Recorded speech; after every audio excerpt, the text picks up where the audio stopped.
tai nėra aišku, tai ar tu pirma nutinki, ar pirma pasikeičia Su paraleliai, ir tai yra labai aišku, kad jeigu dieta yra perteklinio kaloražo, mažos maistinės vertės, tai yra natūralu, kad mikrobiota įvairovė nebus kažkokia stimuliuoti ir sveikatai pati palankiausia. Aš pati pastaruoju metu daugiausiai gilinuosi į visai tai pakankamai naują temą, jau aš minėjau, bet pasakysiu ir klausytojams, tai yra astrobolomas.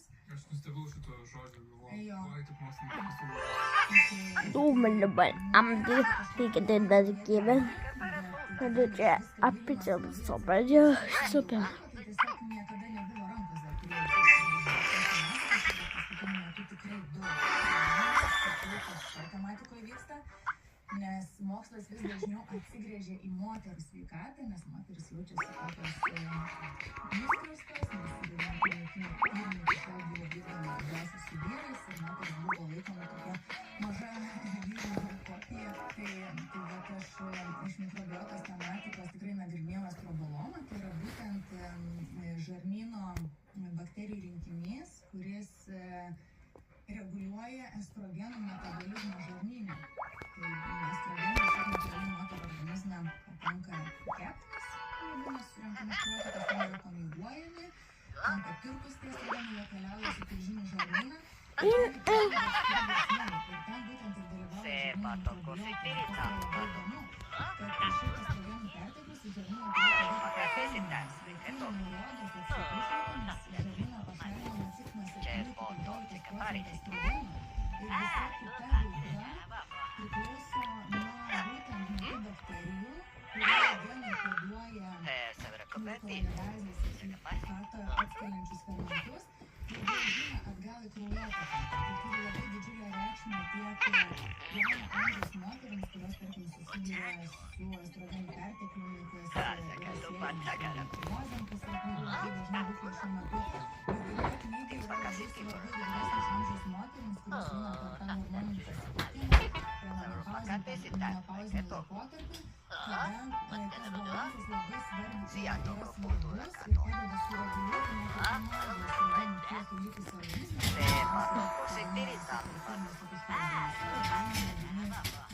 iš androgenų daugiau. Tai čia mano buvo toksai įdomus dalykas, kad net vienas hormonas, visas tas temas žiauriai priklauso nuo to, kokia yra mūsų žarnyno būklė.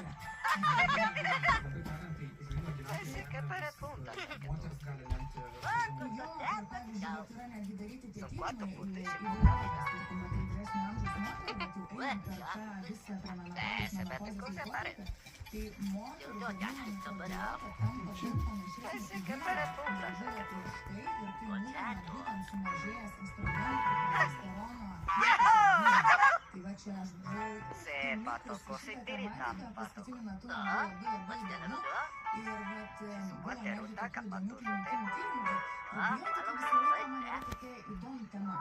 Visi ginčijasi, ištisai ten Izraelio mokslininkų tyrimai, kur buvo realiai iš tikrųjų imtis tiktais 40 žmonių. Bet ima kaip kažkokia aukščiausia tema. Čia Izraelio mokslininkai nustatė, kad po antibiotikų kurso buvo tyrinėjami žmonės ir parodyta, kad tie, kurie vartoja probiotikus, tų žarnyno mikrobiota atsistatė daug lėčiau. Bet tai buvo Te får la pièce de Ashbelab. Des potes si bien de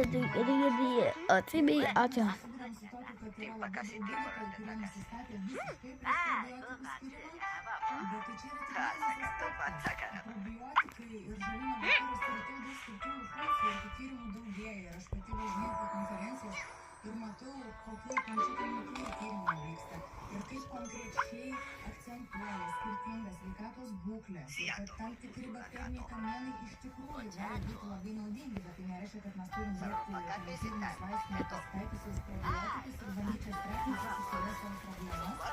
Nes turim žarnyno problemų galima net ir nejuokingai prisidirbti, jeigu, tarkim, turite didžiulį pilvo pūtimą ir, tarkim, moterims ir ateinant būtent tos pasikeitimus, menopauzę, ten ir taip toliau, kada ta histamino problema būna labai aktuali ir jie prisiperka bet kokių probiotikų ir tada jie dar labiau paaštrina problemą, nes jeigu tu pasirinkai teisingai bakterinių kamienų, kuriuos tu vartosi, jie gali tau kaip tik skatinti histaminio perteklių.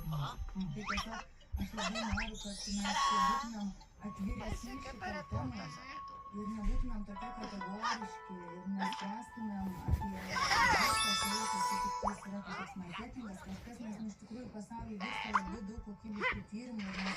Bet jeigu nekokybiškai. Vyksta, taip, čia reikia įsijoti, bet tiesiog, kad nebūtumėm tokie...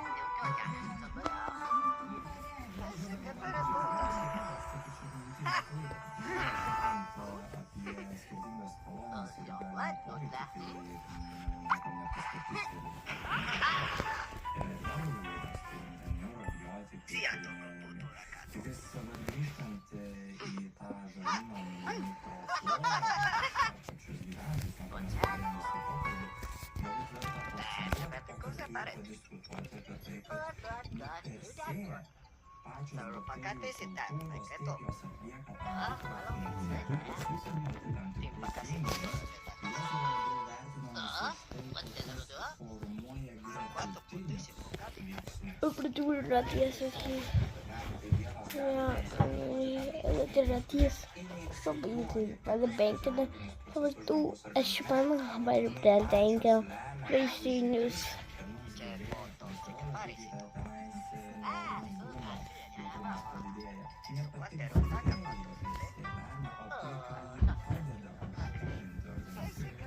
Lygiai taip pat parodo tą patį, planetos pavyzdys.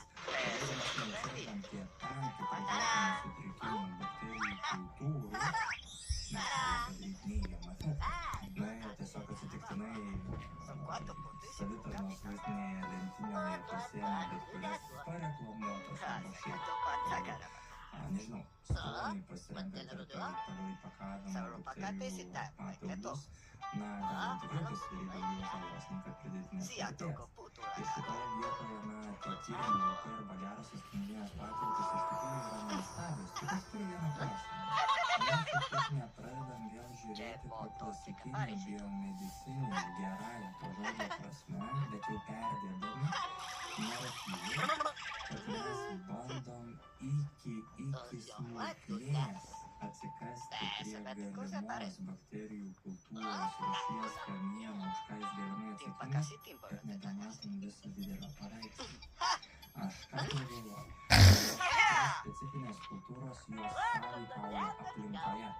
Ir kas labai neretai susiduriant su pacientais, kad, pavyzdžiui, pacientų grupės ar su gydytojo patarimu ar ne, jie pradeda vartoti labai daug probiotinių kultūrų, kad ir specifinių jos sutrikimų arba simptomatiką, kaip sakyti, gerinti, tačiau neturi teigiamą rezultatą. Kodėl daug suvartoja šitų specifinių bakterijų kultūrų? Jos tarsi turėtų gerinti simptomatiką, bet iš esmės pacientų grupės to neveikia. Ir atsakymas labai dažnai būna, kad taip mes ištyrinėjame. Like was play over my another thing. Lấy về airport để get step and wasting. Nó bắt nó chỉ copy được papir. Then I should give one okay. Ne visada tas įmanoma, būtų matyti, reikia suprasti, kad žarnyno mikrobiomas pats, kaip ta genetinė visa bakterijų visuma, yra labai skirtingas. Mes kaip rūšis, kaip žmogaus rūšis dalinamės už 99% bendrų genų, bet mūsų mikrobiomas sutampa, jeigu identiškai žmonių iki 34%, tai visiškai nepažįstami žmonių gali sutampa tam tik 15%. Ką tai reiškia? Kad funkcijas, kai skirtingi mikrobiomai užtikrina vis tiek, tai reiškia, kad skirtingos bakterijų rūšys pas skirtingą žmogų gali atlikti absoliučiai tas pačias funkcijas. Ir labai individualu, kurie Alternativas. gausiai veiks skirtingoje. Patys efektai Iznākas asavaļotas būsimies atšos, ikatišos dienās ar vīgušos rāpīdi, iegītu mamā, visu šaušā, lakas ikatišos, otišos vai ikatišos šos. Šis arī netīzavai šlāpēs vai būsimies otišos sniks, ikatišos sniks, nevis šlāpēs vai ikatišos, ejot rīnuvis. РТ Радио.